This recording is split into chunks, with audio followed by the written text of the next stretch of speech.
Hello student, welcome back to my channel Curious Brain Physics. My name is Pratik Rajput and I am your physics teacher. आज हम देखने वाले हैं parallelogram law of vector addition. तो आइए देखते हैं।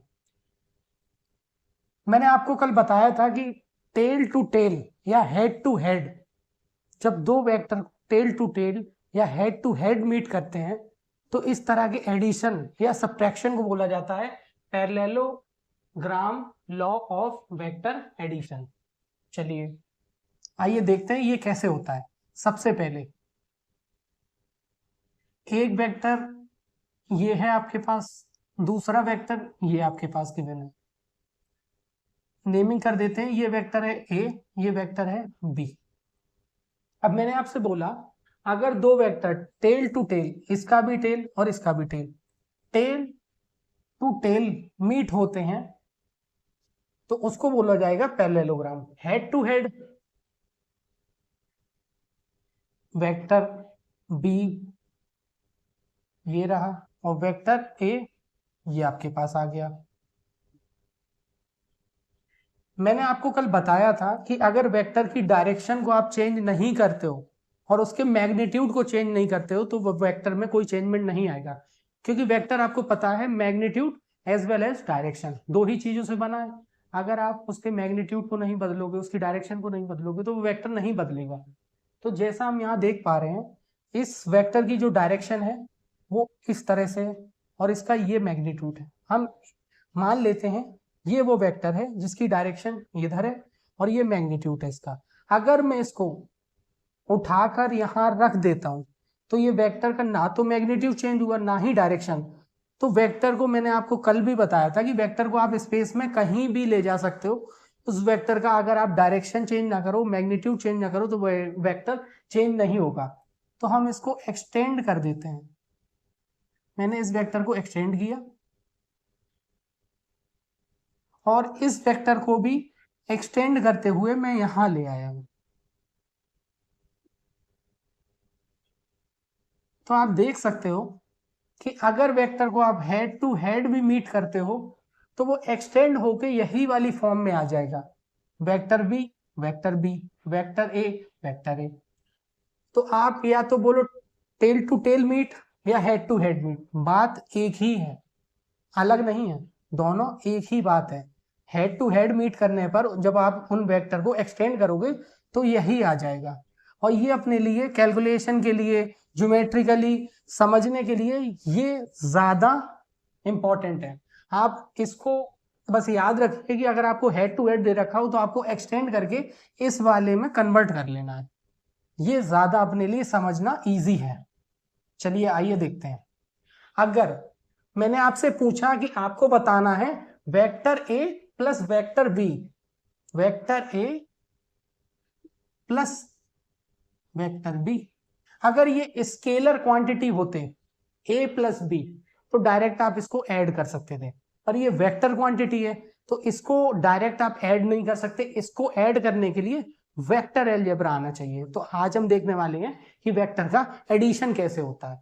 तो एक बात आप याद रखोगे कि अगर हमने वेक्टर्स को टेल टू टेल मीट किया तो ये आपने इस तरह से अपना जो फिगर है वो बना लिया। तो जो वेक्टर इन दोनों के ऐड करने से कोई तीसरा वेक्टर जो रिजल्टेंट आएगा वो वेक्टर आया सी। ए और बी को ऐड किया, कोई वेक्टर सी आएगा। तो जो सी वेक्टर आने वाला है वो हमेशा ए और बी के कहीं बीच में लाई करेगा, ए और बी के हमेशा मिड में लाई करेगा। उसका टेल पॉइंट कहाँ होगा, हेड पॉइंट कहाँ होगा? तो टेल का तो फिक्स है, टेल आपको हमेशा यहाँ जहां बी और ए का टेल है वहां से ही आपका वेक्टर सी स्टार्ट होगा। तो ये आपका आ गया वेक्टर सी। अब मुझे ये नहीं पता है कि ये वेक्टर सी बी के साथ कितना एंगल बना रहा है या ए के साथ कितना एंगल बना रहा है, ए के ज्यादा करीब है या बी के ज्यादा करीब है, नहीं पता। ये बिल्कुल मिड में नहीं है, हो भी सकता है नहीं भी, पर जो भी रिजल्टेंट आने वाला है वो वेक्टर ए और वेक्टर बी के कहीं बीच में लाई करेगा, या तो ए के तरफ होगा या बी के तरफ होगा या हो सकता है बिल्कुल मिड में हो। और उसका स्टार्टिंग होगी, जो टेल पॉइंट होगा वो ए और बी के टेल पॉइंट से स्टार्ट होगा और इस तरह से ड्रॉ होगा। तो vector a plus vector b vector c. तो अब हम सी का मैग्नीट्यूड जानना चाहते हैं कि सी का मैग्नीट्यूड कितना है। तो अब हमें निकालना है सी का मैग्नीट्यूड।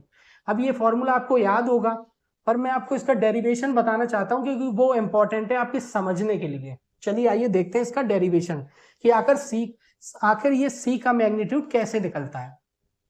इसको मैं अभी रफ कर देता हूं।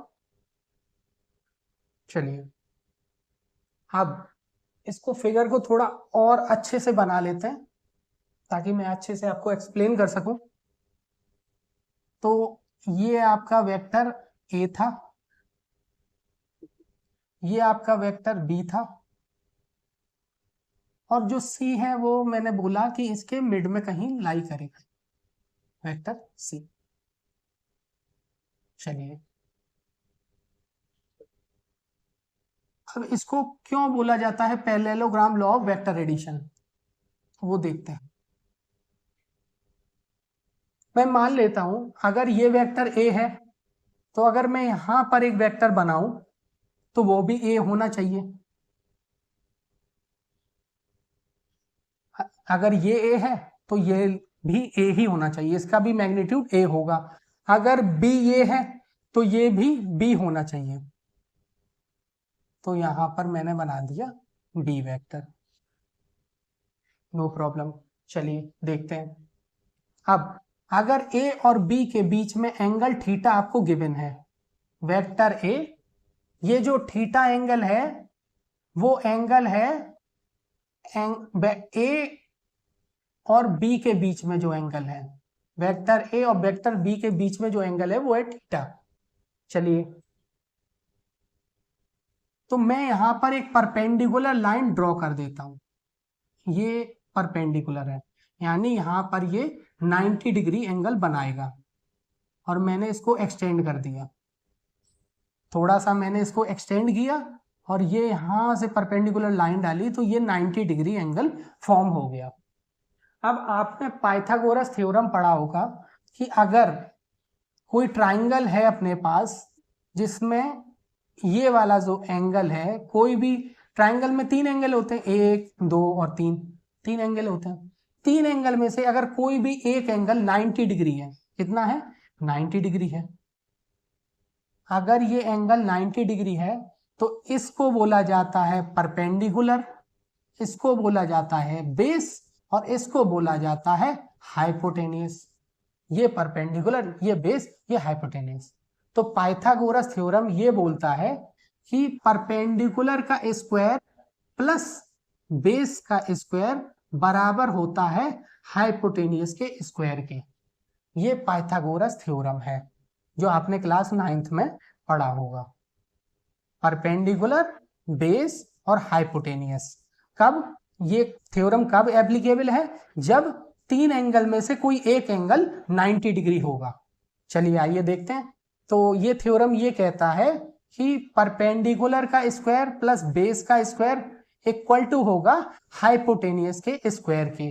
अब इस थ्योरम का यूज करके हम सी निकालने वाले हैं, सी का मैग्नीट्यूड कितना होगा।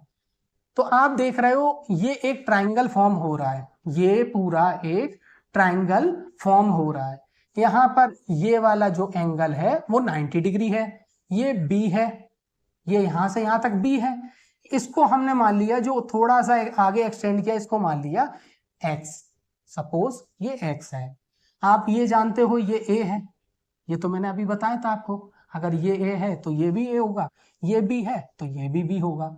और ये जो मैंने परपेंडिकुलर डाला था, इस लाइन को मैंने बोल दिया y है, ये लाइन y है, और ये जो थोड़ा सा एक्सटेंड किया था इसको x बोला मैंने। चलिए अब पाइथागोरस थ्योरम के अकॉर्डिंग परपेंडिकुलर और बेस का स्क्वायर बराबर होगा हाइपोटेनियस के स्क्वायर के। तो चलिए लगाते हैं। अब पहले हमें y भी निकालना होगा और हमें x भी निकालना होगा, तभी हम ये थ्योरम यहां पर लगा सकते हैं। तो पहले x और y निकाल लेते हैं। चलिए आइए देखते हैं। अब मैंने आपको बताया कि ये b है, ये a है। अगर मैं b को एक्सटेंड करूं तो जो एंगल a और b के बीच में, यहाँ a है, ये b है, इनके बीच में एंगल है थीटा, a और b के बीच में एंगल है थीटा। ये इससे कोई लेना देना नहीं, ए और बी के ये रहा बी और ये रहा ए, जो एंगल है वो इन दोनों के बीच में थीटा आपको गिवन है। चलिए देखते हैं, अगर इसको मैं एक्सटेंड करूं तो यहां पर बी आ जाएगा, ये ऑलरेडी ए है, तो अगर ये ए इतना ही है जितना ये है, उसी एंगल पर है, तो यहां पर भी जो एंगल होने वाला है वो होगा थीटा, यहां पर भी जो एंगल आने वाला है वो होगा थीटा। चलिए इस फिगर को थोड़ा सा यहां बना लेते हैं अच्छे से समझने के लिए। तो ये मैंने आपको बोला है ये आपका y है, ये मैंने जो थोड़ा सा एक्सटेंड किया था ये x है आपका, ये आपका 90 डिग्री है, और ये जो आ रहा है आपका ये जो आ रहा है आपका ये a है। तो अगर मैं b को एक्सटेंड करता तो यहां पर जो एंगल आने वाला होता वो होता थीटा। अब हम निकालना चाहते हैं y और x। अब ये जो थीटा है वो आपको गिवन होगा, ये आप जानते हो, पर y और x आपको पता नहीं है, तो हमको y और x चाहिए। तो अब हम यहाँ पर लगाएंगे ट्रिग्नोमेट्री। ट्रिग्नोमेट्री में दूसरे चैनल पर आपको 9th क्लास से लेके और 12th क्लास तक जितना भी ट्रिग्नोमेट्री है सब कुछ पढ़ाऊंगा। अभी यहाँ समझने के लिए मैं आपको बता देता हूं, आपने ये सुना होगा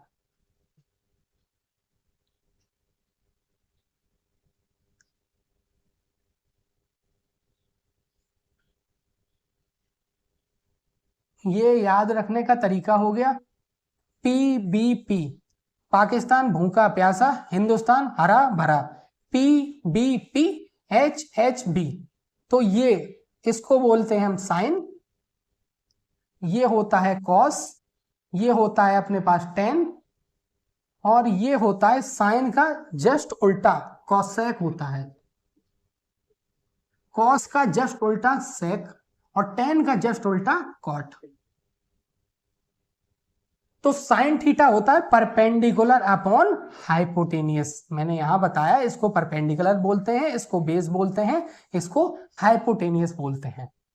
तो अगर हमें ये चाहिए, ए तो हमें पता है, ए आपको गिवन है, ए कितना होगा, थीटा भी गिवन है, बी भी गिवन है, तो ए गिवन है, आपको वाई निकालना है, तो इसमें से क्या लग सकता है कि आपका वाई फाइंड हो जाए। तो आप देखिए जिसमें परपेंडिकुलर और हाइपोटेनियस आ रहा हो, perpendicular hypotenuse, perpendicular hypotenuse sine में आता है, तो साइन थीटा इक्वल टू होता है परपेंडिकुलर अपॉन हाइपोटेनियस के। तो यानी परपेंडिकुलर यहां पर अपना y है और हाइपोटेनियस अपना a है, आपको समझ आ गया होगा, ये y है ये a है। अभी इतने फिगर की बात कर रहे हैं क्योंकि हमको y और x पहले फाइंड करना है, उसके बाद हम पाइथागोरस लगा के ये c का मैग्नीट्यूड फाइंड कर लेंगे। चलिए देखते हैं, तो y फाइंड करना है तो a को आप मल्टीप्लाई कर दीजिए, तो y बराबर कितना हो जाएगा, यहाँ पर y बराबर हो जाएगा a, तो y हो गया a साइन थीटा, यहाँ पर हमने a का मैग्नीट्यूड लिया है, वेक्टर a का मैग्नीट्यूड हुआ a।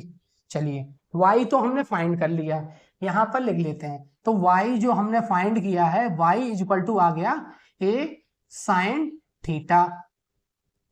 अब हम फाइंड करना चाहते हैं x, फिर से हम देखते हैं x निकालना है, हाइपोटेनियस आपको गिवन है और बेस आपको निकालना है, यानी x हमारा जो बेस है वो निकालना है।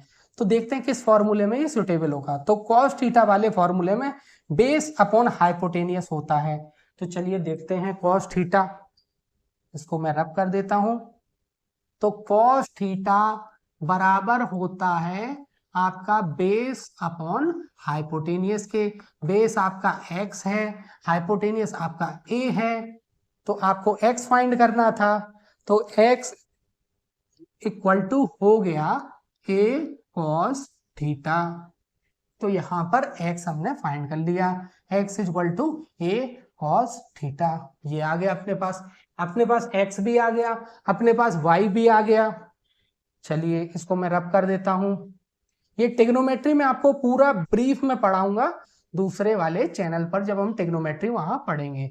अभी समझने के लिए मैंने आपको बता दिया कि ये साइन थीटा कॉस थीटा ये कैसे आया, क्या हो रहा है यहाँ पे।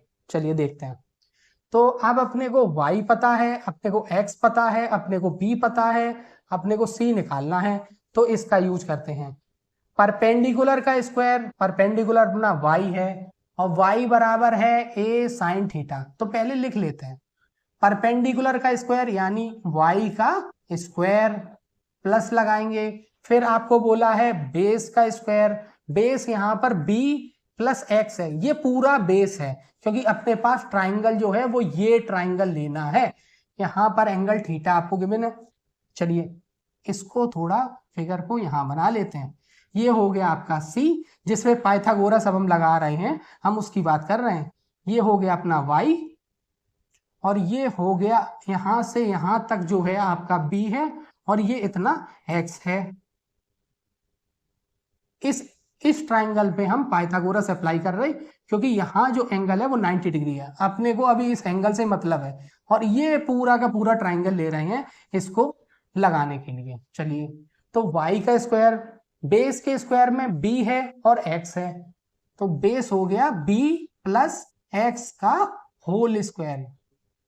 ये b square plus x square नहीं लिखना है, आपको बी का स्क्वायर लिखना है यानी बेस का स्क्वायर, और बेस है अपने पास B plus X, B plus X है अपना पूरा बेस और पूरे बेस का आपको स्क्वायर लेना है जो कि इक्वल टू होगा इस हाइपोटेनियस के स्क्वायर के बराबर, जो कि आपको देगा आपका रिजल्टेंट वेक्टर।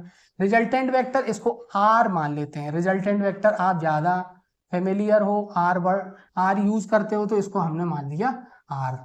ये आर का आपका मैग्नीट्यूड निकलेगा, आर वेक्टर का मैग्नीट्यूड आ जाएगा। चलिए तो फिर वैल्यू रख देते हैं तो हमें आर के मैग्नीट्यूड का फॉर्मूला पता चल जाएगा। चलिए आइए देखते हैं वाई की वैल्यू जो आई है वो आपके पास निकल के आई है ए साइन थीटा। अब ए साइन थीटा का होल स्क्वायर प्लस बी का मैग्नीट्यूड। अब ये तो a प्लस बी का फॉर्मूला पता होगा आपको, a प्लस बी के होल स्क्वायर का फॉर्मूला आपको पता होगा, नहीं है तो आप लिख लीजिए a square plus B square plus 2ab। Binomial theorem पढ़ाऊंगा तो वहां मैं आपको ये सब बताऊंगा। ये आइडेंटिटीज हैं आपकी जो आपने स्कूलिंग में आपने पढ़ी होगी, नहीं पढ़ी तो कोई बात नहीं, ये आइडेंटिटीज में मैं लिखा दूंगा आपको। 13 आइडेंटिटीज हैं जो आपके काम की है, वो मैं आपको लिखा दूंगा। तो यहाँ पर ये फॉर्मूला अप्लाई करते हैं, a प्लस बी का होल स्क्वायर यानी b square plus x square plus 2b x. देख लीजिए इससे मैच कर लीजिए, b square plus x square plus 2b x. चलिए अब ये हो गया a स्क्वायर, स्क्वायर को हम खोलना चाहते हैं, अब ब्रैकेट को ओपन किया तो ये हो गया A square sine square theta plus B square. X की वैल्यू हम रख देते हैं, एक्स की वैल्यू कितनी है अपने पास, एक्स की वैल्यू है ए कॉस थीटा, तो ए कॉस थीटा का स्क्वायर यानी A square cos square theta plus 2 B की वैल्यू कितना है अपने पास, बी की वैल्यू बी है, और x की वैल्यू कितनी है, x की वैल्यू है a cos थीटा, तो x की वैल्यू यहाँ पे हमने पुट की तो y a cos थीटा। चलिए इतना हो गया, ये बराबर है r के स्क्वायर के, क्योंकि हाइपोटेनियस के स्क्वायर के बराबर ये आ रहा है। चलिए इसको रब कर देते हैं, तो ये हो गया रिजल्टेंट का स्क्वायर। आपने ये फॉर्मूला पढ़ा होगा sine square theta plus cos square theta equal to 1। नहीं पढ़ा तो आप याद कर लीजिए, जब मैं ट्रिग्नोमेट्री पढ़ाऊंगा तो आपको एक्सप्लेन करूंगा। तो यहां से इस वाले से और इस वाले टर्म से ए स्क्वायर आप कॉमन ले सकते हो। अगर ए स्क्वायर कॉमन लेंगे तो ब्रैकेट के अंदर बचेगा sine square theta plus cos square theta. इन दोनों से मैंने ए को कॉमन लिया है, तो a कॉमन होने के बाद अंदर बचा sine square theta plus cos square theta, bracket के अंदर बचा sine square theta plus cos square theta. उसके बाद मैंने लिया b square as it is, मैं ये ले चुका हूं, मैं ये ले चुका हूं, बी स्क्वायर मैंने लिख दिया एज इट इज। अपने पास बाकी क्या बचा 2, इसको चेंज करके लिख सकते हैं मल्टीप्लाई में, चाहे a को पहले लिखे चाहे b को, ए बी कॉस थीटा बराबर रिजल्टेंट के स्क्वायर के बराबर ये है, तो ये हो गया अपने पास 1। तो अपने पास बचा A square plus B square plus 2ab cos theta, जो कि रिजल्टेंट के मैग्नीट्यूड के स्क्वायर के बराबर होगा। अब हम इसको हटा देंगे क्योंकि अपने को रिजल्टेंट का मैग्नीट्यूड चाहिए। तो अगर ये स्क्वायर यहां से हटेगा तो यहाँ पर रूट आ जाएगा। ये कैसे आ गया? ये स्क्वायर हटाने पे यहाँ पर रूट कैसे आया? अगर आपको स्क्वायर हटाना है कोई भी पावर, जैसे यहाँ पर मैंने लिखा है ए क्यूब बराबर वाई है, आपको ये क्यूब हटाना है। क्यूब कैसे हट सकता है? तब हट सकता है जब 3 का, यहाँ पर 3 है, क्यूब है, 3 का डिवाइड अगर हम 3 से कर देंगे तो ये हट जाना चाहिए। तो मैंने इस पावर में क्या किया, ए क्यूब आपके पास लिखा था, मैंने इसकी पावर कर दी 1/3। तो 1/3 अगर ए की पावर m हो और होल की पावर n हो तो ये प्रॉपर्टी है, ये भी मैं आपको पढ़ाऊंगा मैथमेटिकल वाले चैनल में, क्यूरियस ब्रेन मैथमेटिक्स वाले चैनल में। ए की power m into n multiply हो जाती है जस्ट पावर, तो यहाँ पर ये मल्टीप्लाई हो जाएगी, तो ए की पावर हो जाएगी 3, ये मल्टीप्लाई हुआ 1/3, तो ये 3 नीचे आ गया, 3 इंटू 3 ये हो गया 1, तो ये तो बच गया a। अगर मैंने इस तरफ 1/3 से किया है तो इधर भी हमें 1/3 करना पड़ेगा, तो ये बचेगा a is equal to y की पावर 1/3। ये है क्यूब रूट। इसी तरह से जब हमने स्क्वायर को हटाया यहां से तो इसकी होल पावर में 1/2 लिखा, और 1/2 लिखा तो इस तरफ भी 1/2 लिखेंगे। किसी की पावर a की पावर 1/2 का मतलब होता है रूट, इसका मतलब होता है रूट। जब भी किसी टर्म के ऊपर 1/2 लिखा होगा उसका मतलब है उस होल का रूट। तो ये हो गया, ये आपका रिजल्टेंट के मैग्नीट्यूड का फॉर्मूला आ गया, A square plus B square plus 2ab cos theta. इस फॉर्मूले का बहुत ज्यादा यूज होगा आपके फिजिक्स में, रिजल्टेंट वेक्टर के फॉर्मूले का बहुत ज्यादा यूज होगा फिजिक्स में। तो ये आपको फॉर्मूला याद रखना है, बार बार आपको डेरिवेशन नहीं करना है। डेरिवेशन मैंने आपको समझा दिया, बस आपको इस फॉर्मूले को अगेन एंड अगेन यूज करना है। कैसे यूज करना है? आपको ए गिवन होगा, आपको बी गिवन होगा, ए का मैग्नीट्यूड गिवन होगा, बी का मैग्नीट्यूड गिवन होगा, एंगल गिवन होगा, तो आप रिजल्टेंट के मैग्नीट्यूड को बता दोगे। चलिए इस फॉर्मूले को नोट कर लीजिए, फिर हम इस पे एक एग्जाम्पल करते हैं ताकि समझ सकें ये किस तरह से हम अप्लाई करेंगे। तो मैं इसको रब कर देता हूं। अगर आपको ये डेरिवेशन समझ नहीं आया तो एक बार और इस वीडियो को वापस से प्ले कीजिए, आराम से समझिए, आपको समझ आ जाएगा। भले ही आपको ट्रिग्नोमेट्री ना आती हो कोई बात नहीं, मैंने सब कुछ एक्सप्लेन किया है। जब मैं ट्रिग्नोमेट्री पढ़ाऊंगा तो और अच्छे से आपको ये सब समझ आ जाएगा। ये सारे फॉर्मूले वगैरह सब ट्रिग्नोमेट्री में मैं आपको पढ़ाऊंगा, तो टेंशन लेने की जरूरत नहीं, बस आपको यहाँ समझना है। और मैंने सारे फॉर्मूले इसीलिए आपको लिखा दिए हैं ताकि आपने पहले अगर आप भूल गए हो तब भी आपको रिकैप हो जाए। चलिए, मैंने अभी आपको बताया कि अगर आपको वेक्टर ए गिवन है, कोई भी वेक्टर हो सकता है, ए बी सी डी फर्क नहीं पड़ता, बी गिवन है और इनके जो एंगल है ए और बी के बीच में वो है थीटा, तो आपसे पूछा गया कि vector a plus vector b का रिजल्टेंट कितना होगा, ये ऐड करने पर कितना आएगा, इसका मैग्नीट्यूड निकालिए। इसका जो है वो मैग्नीट्यूड चाहिए अपने को, ठीक है।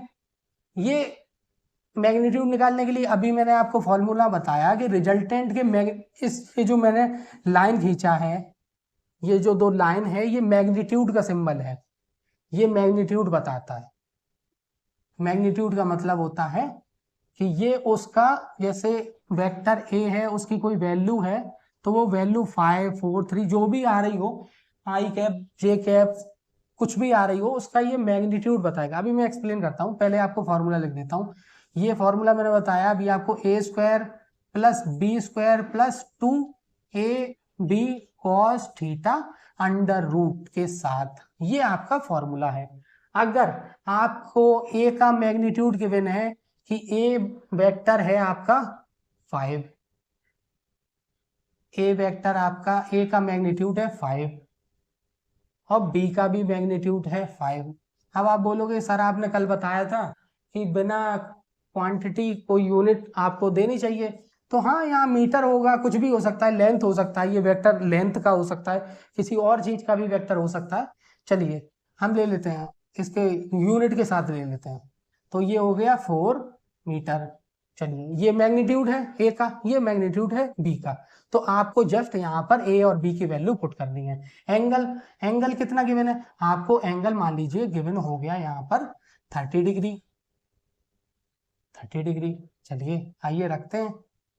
तो ये ए की वैल्यू रख दीजिए, ए की वैल्यू है 5, 5 का स्क्वायर 25 प्लस बी का स्क्वायर 16 प्लस 2 इंटू 5 मल्टीप्लाई 4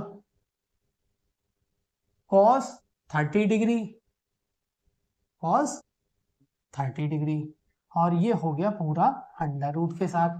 अच्छा, ट्रिग्नोमेट्री में आपको वैल्यू याद होनी चाहिए। साइन 0 डिग्री कितना होता है, साइन 30 कितना होता है, साइन 45, साइन की, चलिए मैं लिखा देता हूँ, ट्रिग्नोमेट्री में तो ये चीज पढ़ाऊंगा। वैल्यू याद है तो अच्छी बात है, इसको सॉल्व करिए और आंसर बताइए कितना होगा रिजल्टेंट।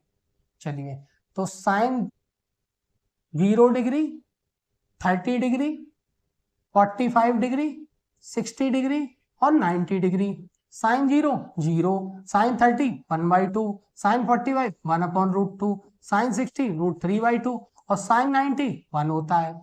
कॉस, अगर साइन की याद है तो आपको कॉस की भी याद हो गई। जस्ट इसको उल्टा करके लिख दीजिए। यहाँ 90, यहाँ 1 है तो ये 1 पहले पे आ गया, जस्ट इसको उल्टा करना है। √3/2 तो यहाँ पर √3/2। इस तरफ से बढ़ना शुरू कर देंगे इस तरफ की तरफ। तो पहले 1 लिखा तो यहाँ 0 डिग्री की 1, 60 √3/2। फिर इसके बाद क्या है यहाँ, तो इसके नीचे 1/√2। फिर यहाँ से यहाँ बढ़े तो 1/2 और फिर यहाँ आ गए, ये हो गई 0। टेन की कैसे निकालते हैं? तो टेन का भी बहुत सिंपल है। टेन के लिए टेन थीटा होता है, मैंने अभी आपको बताया था क्या, पाकिस्तान भूखा प्यासा, हिंदुस्तान हरा भरा। ये शॉर्ट ट्रिक मेरा एक फ्रेंड है आरिफ नाम का, उसने मुझे याद करने का तरीका बताया था कि इसको याद कैसे करते हैं। तो ये हो गया साइन, ये हो गया कॉस, ये हो गया टेन। तो टेन आप देख सकते हो परपेंडिकुलर अपॉन बेस होता है। तो साइन होता है परपेंडिकुलर अपॉन बेस, वो सॉरी टेन होता है परपेंडिकुलर अपॉन बेस। और टेन का एक और फॉर्मूला होता है साइन अपॉन कॉस। ये टेन का एक और फॉर्मूला होता है साइन अपॉन कॉस। तो साइन अपॉन कॉस, जब आप साइन अपॉन कॉस करोगे तो यहाँ 0 डिवाइड बाई 1, आंसर कितना आया 0। जब इसको इससे डिवाइड करोगे तो आंसर कितना आएगा अपने पास, साइन 30, वो सॉरी टेन 30 की वैल्यू आ गई आपके पास। जब इसको इससे डिवाइड करेंगे 1/√3, फिर इसको इससे डिवाइड करेंगे 1/√2, 1/√2 ये आ गई 1। इसको इससे डिवाइड करेंगे तो √3। और जब किसी नंबर को 0 से डिवाइड करते हैं तो आता है आंसर आपका अनडिफाइंड, जिसको आप बोलते हो इन्फिनिटी, ये सिंबल से रिप्रेजेंट करते हो। इसका मतलब है अनडिफाइंड, ये डिफाइन नहीं है, ये कोई वैल्यू नहीं है, ये चीज डिफाइन नहीं हो पा रही बस। चलिए तो अब अपने को चाहिए ये ऐसे वैल्यू, इसकी याद कर लो आप। उसके बाद इसको जस्ट उल्टा करके लिखते हैं और साइन अपॉन कॉस 10 निकल आएगा। और बाकी के अगर निकालने हैं आपको, 10 के बाद आपको निकालना है कॉट, उसके बाद सेक, उसके बाद कॉसेक, इनकी वैल्यू चाहिए। तो साइन का उल्टा यानी साइन का कॉसेक, कॉसेक जो है वो 1/साइन होता है। साइन को जस्ट उल्टा कर दीजिए, कॉसेक निकल आएगा। सेक की बात करें तो 1/कॉस होता है वो। और अगर कॉट की बात करें तो वो होता है 1/10। बस आप 1/ में इनकी वैल्यू लिख दीजिए, कॉट सेक और कॉसेक की भी वैल्यू आ जाएगी। तो ये पूरा चार्ट याद हो जाएगा। सिर्फ आपको याद करना है एक, इसको याद कर लीजिए, बाकी सारे आप निकाल सकते हो। पर आपको अगेन एंड अगेन प्रैक्टिस करना चाहिए, इसको याद कर लेना चाहिए। बार बार इस तरह से निकालने में आपका टाइम वेस्ट होगा। ये मैंने बस तरीका बता दिया कि अगर एग्जाम में बिल्कुल याद ही नहीं आता आपको कितना है वैल्यू, या आपको डाउट हो रहा है कि मैं ये जो वैल्यू पुट कर रहा हूँ ये सही है या नहीं, तो ऐसे आप चेक कर सकते हैं। चलिए इसको आप सॉल्व करेंगे और यहाँ कमेंट में मुझे आंसर बताएंगे कि इसका आंसर कितना है। ओके। तो ये तो हो गया आपका एक एग्जाम्पल कि किस तरह से इसको सॉल्व किया जाता है। तो मैंने अभी आपको बताया जो भी रिजल्टेंट होगा वो इन दोनों वेक्टर के मिड में लाई करेगा। और ये जो फॉर्मूला आपने निकाला है, ये जो फॉर्मूला है, ये जो आपने वैल्यू निकाली है, ये इसका मैग्नीट्यूड आया, ये आर वेक्टर नहीं आया है, बिल्कुल नहीं, ये आर वेक्टर नहीं आया, ये आर वेक्टर का मैग्नीट्यूड है, ये है, मैग्नीट्यूड को ऐसे रिप्रेजेंट करते हैं। तो ये तो वेक्टर रिप्रेजेंटेशन हो गया, ये इसके मैग्नीट्यूड रिप्रेजेंटेशन हो गया। चलिए इसका हम आंसर आप कमेंट में मुझे बताएंगे कि इसका आंसर कितना आएगा। चलिए अब सबसे इंपॉर्टेंट चीज देखते हैं। ये फॉर्मूला तो लगभग सबको याद होता है, ये सारी चीजें सबको पहले से पता है, पर जो अब इंपॉर्टेंट चीज है मैं आपको वो बताने चाह रहा हूं। चलिए देखते हैं। मैंने बताया आपको ए वेक्टर, चलिए पहले ये देख लीजिए, अगर वेक्टर ए ये है और मैं आपसे पूछता हूं कि माइनस ए, ये बताइए ये किधर होगा, तो वेक्टर का मैग्नीट्यूड चेंज नहीं होगा। अगर ये 5 मीटर है तो वो भी 5 मीटर रहेगा, डायरेक्शन बस आप बदल दीजिए, जस्ट उसके उल्टा कर दीजिए, ये इधर है तो इसकी डायरेक्शन इधर हो जाएगी, मैग्नीट्यूड वही रहने वाला है। जब भी आपसे पूछा जाए कोई भी वेक्टर का नेगेटिव वेक्टर, तो आप उसकी डायरेक्शन को पलट दीजिए, जस्ट अपोजिट कर दीजिए, मैग्नीट्यूड उतना ही रहने वाला है, मैग्नीट्यूड में चेंज नहीं आएगा। तो अब जो इंपॉर्टेंट चीज है मैं बताने जा रहा हूं, आप वो देखिए। मैंने अभी आपको बताया था vector a plus vector b बराबर जो रिजल्टेंट वेक्टर है उसका मैग्नीट्यूड आपको निकालने का मैंने फॉर्मूला बता दिया, जो कि निकल के आया आपके पास under root A square plus B square plus 2ab cos theta. चलिए और इसका फिगर भी बना लेते हैं साइड में। मैं आपको सारी कंडीशंस बता दूंगा वेक्टर में जितनी बन सकती हैं, आपको क्वेश्चन में ज्यादा दिमाग मारना ही नहीं पड़ेगा, क्योंकि सारी पॉसिबल कंडीशन मैं आपको यहीं करा दूंगा। पेपर में जब आप क्वेश्चंस करोगे तो आपको लगेगा ये तो मैंने पहले पढ़ा हुआ है ऑलरेडी।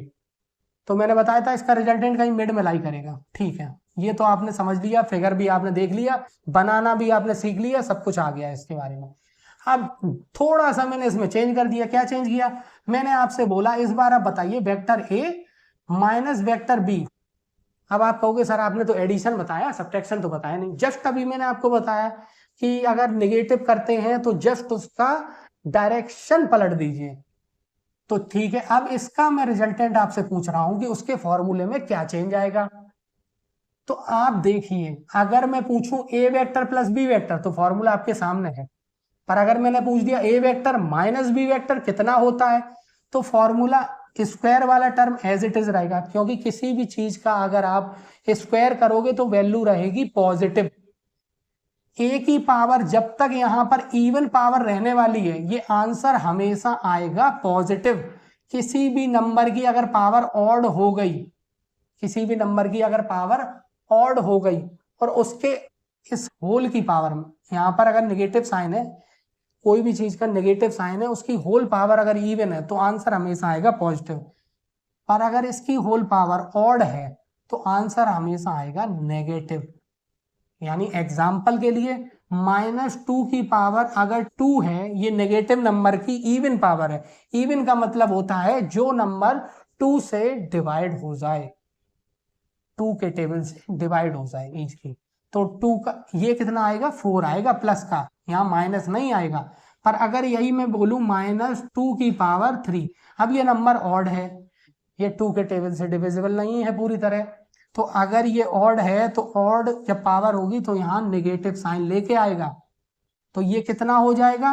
2 इंटू 2 इंटू 2, ये आ गया 8 आपके पास। समझ गए आप? चलिए, तो इवन पावर होने की वजह से ये तो रहा ए स्क्वायर, बी भी एज इट इज रहा बी स्क्वायर, पर यहां नेगेटिव है, जो साइन यहां होते हैं वही साइन आपके यहां पर आएंगे। अब यहां पर अगर नेगेटिव साइन, ये प्लस और ये माइनस, बेटा प्लस का अगर मल्टीप्लाई करोगे प्लस से तो आंसर भी आएगा प्लस। कोई भी पॉजिटिव नंबर हो उसका मल्टीप्लाई करें पॉजिटिव नंबर से तो आंसर आएगा पॉजिटिव। अगर कोई नेगेटिव नंबर हो मल्टीप्लाई करेंगे नेगेटिव नंबर से तब भी आंसर आएगा पॉजिटिव। दोनों सेम हो तब भी पॉजिटिव, दोनों दोनों सेम होने चाहिए, यानी दोनों पॉजिटिव या दोनों नेगेटिव, आंसर आने वाला है पॉजिटिव। पर अगर एक पॉजिटिव का मल्टीप्लाई करें नेगेटिव से तो आंसर आएगा नेगेटिव, नेगेटिव का मल्टीप्लाई करें पॉजिटिव से तब भी आंसर आएगा नेगेटिव। एग्जाम्पल देख लीजिए, एग्जाम्पल जैसे आप -2 का मल्टीप्लाई कर दें -2 से तो आंसर आने वाला है 4 पॉजिटिव, दोनों नंबर सेम थे। यही 2 × 2 कर दीजिए तब भी आंसर आएगा 4। तो ये तो एग्जाम्पल हो गए आपके, सॉरी नेगेटिव वाला ऊपर है और पॉजिटिव वाला नीचे है। अब इसका एग्जाम्पल दे दीजिए, -2 का मल्टीप्लाई कर दें आप 2 के साथ तो आंसर आएगा -4। अब इसको इधर लिख दें चाहे इसको इधर, मल्टीप्लाई में कोई भी ऑर्डर का वो नहीं होता, वेल ऑर्डर से कोई भी अफेक्ट नहीं पड़ेगा। तो ये तो आप समझ गए हो। तो मैंने आपसे बोला कि अगर यहाँ पर दे रखा है ए, यहाँ इसके आगे अगर कोई साइन नहीं है तो ये पॉजिटिव है, तो ये हो गया प्लस, ये हो गया प्लस, और यहाँ पर दोनों मल्टीप्लाई में लिखे हैं तो ये साइन के साथ मैंने लिखा, तो यहाँ पर भी आ गया प्लस, पर एक प्लस और दूसरा माइनस, तो यहाँ फॉर्मूले में चेंज आ जाएगा, यहाँ पर आप आ जाएगा माइनस साइन, तो अब ये हो जाएगा 2ab cos थीटा। देखा आपका फॉर्मूला चेंज हो गया। आपने तो यही फॉर्मूला पढ़ा था, आपको यही कंडीशन याद है, आपने यही कंडीशन बार बार यूज की है, पर हो सकता है आपको ये कंडीशन दे दे पूरी की पूरी और आपसे ये कंडीशन पूछ ले, तो इसमें फॉर्मूले में थोड़ा सा डिफरेंस आ जाएगा, ये आ जाएगा आपका चेंज। चलिए अब देख लेते हैं, इसका फिगर भी देख लेते हैं कि इसका फिगर ए वाले का तो ये था, तो ए अगर पॉजिटिव है जैसा था, इसको रेफरेंस माना हमने, इसको रेफरेंस मान के करते हैं, तो वेक्टर ए ये हो गया। अब मैंने बोला वेक्टर बी तो नेगेटिव हो गया, तो मैंने आपको बताया इसकी डायरेक्शन जस्ट अपोजिट हो जाएगी, तो एज इट इज इस वेक्टर को आप उठाइए पीछे ले जाइए, ऐसे था आप उठाइए इसको इस तरह से, टेल जहां है इसको वहीं रहने दीजिए, ये जस्ट हमने इसको बदल दिया, तो ये हो गया वेक्टर बी माइनस बी, ए वेक्टर माइनस बी वेक्टर, तो रिजल्टेंट अब भी इनके बीच में लाई करेगा, और इसी रिजल्टेंट का मैग्नीट्यूड आपने ये निकाल लिया। अब इसी तरह से अगर मैं कर दूं -a vector plus b vector, तब रिजल्टेंट में क्या डिफरेंस देखने को मिलेगा फॉर्मूले में, तब भी फॉर्मूला वही रहने वाला है, ये वाला फॉर्मूला। कैसे? a² प्लस b², यहां मैंने बताया साइन ये अपना जो भी है वो लेके आएगा, तो अब माइनस और प्लस, ये a की जगह माइनस और b की जगह प्लस, और प्लस और माइनस मैंने अभी बताया प्लस माइनस मल्टीप्लाई होके माइनस साइन आता है, तो 2ab cos थीटा। अब मैं बोलता हूं आपसे -a vector minus b vector, इसका रिजल्टेंट का फॉर्मूला, तो जब दो नेगेटिव साइन का मल्टीप्लाई होता है, मैंने अभी बताया वो आंसर आता है पॉजिटिव, तो वापस से आपको यही फॉर्मूला मिलने वाला है। चलिए इसका फिगर देख लेते हैं। तो अब मैंने b को तो एज इट इज रखा, b जहां था मैंने वहीं रखा, पर a का जस्ट आप a ये रहा, आप इसको उठाइए और जस्ट इसकी डायरेक्शन को पलट दीजिए, तो ये आ गया -a वेक्टर और ये हो गया b वेक्टर, और इनका रिजल्टेंट कहीं मिड में लाई करें। एंगल की बात की जाए कि सर यहाँ एंगल क्या था, तो यहाँ जो एंगल यहाँ था वो एंगल यहाँ है, और वही एंगल में चेंज नहीं आ रहा, एंगल में कोई चेंज नहीं आने वाला है, एंगल एज इट इज रहेगा सभी में। तो अब ये भी जो फॉर्मूला आ जाएगा वो पहला वाला ये आ जाएगा, 2ab cos थीटा। इसका फिगर भी देख लेते हैं। अब a को भी मैंने पलट दिया है, a तो नीचे आ गया ऊपर की जगह, इस पॉइंट से ही चेंज करना है अपने को, ये पॉइंट हमने फिक्स किया, और b को भी मैंने पलट दिया तो b आ गया। अब ये रिजल्टेंट ये रहा। तो मैंने आपको चारों कंडीशन बता दी, दो वेक्टर को जब आप ऐड करोगे तो यही चार कंडीशन पॉसिबल कंडीशन बन सकती हैं, या तो दोनों पॉजिटिव हो, या दोनों नेगेटिव हो, या दोनों में से कोई एक नेगेटिव होगा। चार के अलावा कोई पांचवी कंडीशन दो वेक्टर को लेके नहीं बन सकती। इसी को आप एडिशन बोल लीजिए, इसी को आप सब्ट्रैक्शन बोल लीजिए। इसी में दो कंडीशन आपको सब्ट्रैक्शन वाली नजर आ गई। तो ये तो था parallelogram law of vector addition. चलिए एडिशन भी आपने इसमें समझ लिया और सब्ट्रैक्शन भी समझ लिया। चलिए तो आपने फिगर भी देख लिए, इनके फॉर्मूले भी देख लिए, और चार ही पॉसिबल कंडीशन हो सकती हैं। या तो a प्लस बी वेक्टर आपसे पूछेगा, या पूछेगा a vector minus b vector, या आपसे पूछेगा minus a vector plus b vector, या दोनों ही निगेटिव आपसे पूछेगा। चौथी के अलावा पांचवी कोई कंडीशन नहीं बन सकती, या तो दोनों पॉजिटिव या दोनों नेगेटिव, और या फिर एक पॉजिटिव एक नेगेटिव। अब कैसे याद रखेंगे, ये तो सर आपने 4 फॉर्मूले बता दिए, अब तो हम कंफ्यूज कि पहले तो एक ही याद था, अब ये कैसे याद रखेंगे। तो बेटा जब भी साइन सेम हो, यानी vector a plus vector b, यानी दोनों ही पॉजिटिव हो या फिर दोनों ही नेगेटिव हो, ऐसी कंडीशन में जो रिजल्टेंट का फॉर्मूला आपके पास आएगा वो वही आएगा जो आपको ऑलरेडी याद है, A square plus B square plus 2ab cos theta. पर अगर इसमें से किसी, देखो दोनों पॉजिटिव या दोनों नेगेटिव यानी सेम साइन के हो, अगर एक पॉजिटिव है और दूसरा नेगेटिव है, और एक पॉजिटिव दूसरा नेगेटिव, देखो यहाँ ये पॉजिटिव है यहाँ ये पॉजिटिव है, तो ऐसी वाली कंडीशन में यहाँ पर जस्ट माइनस साइन आ जाएगा रिजल्टेंट में, A square plus B square minus 2ab cos theta. तो एक्चुअल में अपने पास दो ही फॉर्मूले हैं। आई होप आपको समझ आ गया होगा कि ये रिजल्टेंट के दो फॉर्मूले कब और कैसे आपको अप्लाई करना है, और इनके डायग्राम भी समझ गए होंगे कि वेक्टर ए प्लस बी का फिगर कैसा बनता है, ए माइनस बी का कैसा बनता है, माइनस ए प्लस बी का कैसा बनता है, और माइनस ए माइनस बी का। 4 ही कंडीशन हो सकती हैं, चारों अभी से सीख लीजिए, आगे फिजिक्स में बार बार इनका यूज आएगा आपको। और यहाँ अब अगर आप समझ लोगे अच्छे से तो बाद में आपको फिजिक्स में कोई प्रॉब्लम नहीं होगी, आगे चल के आप इजीली उस प्रॉब्लम को हैंडल कर सकते हो। तो ये तो चलिए बात हो गई parallelogram law of vector addition की। आप समझते हैं कि इस लॉ का यूज कहाँ पे होने वाला है। जब आप पढ़ोगे लॉज ऑफ मोशन तो बार बार वहां जब फोर्स का हम फॉर्मूला लगाएंगे, पुली वाले क्वेश्चंस को करेंगे, वेज वाले क्वेश्चंस को करेंगे, ब्लॉक वाले क्वेश्चंस को जब करेंगे तो बहुत ज्यादा इसका यूज होने वाला है, और इसका यूज आपका पूरे मैकेनिक्स में ही होने वाला है, फिर और इलेक्ट्रिसिटी में भी होगा, मैग्नेटिज्म में भी होगा, ऑप्टिक्स में भी होगा कई जगह।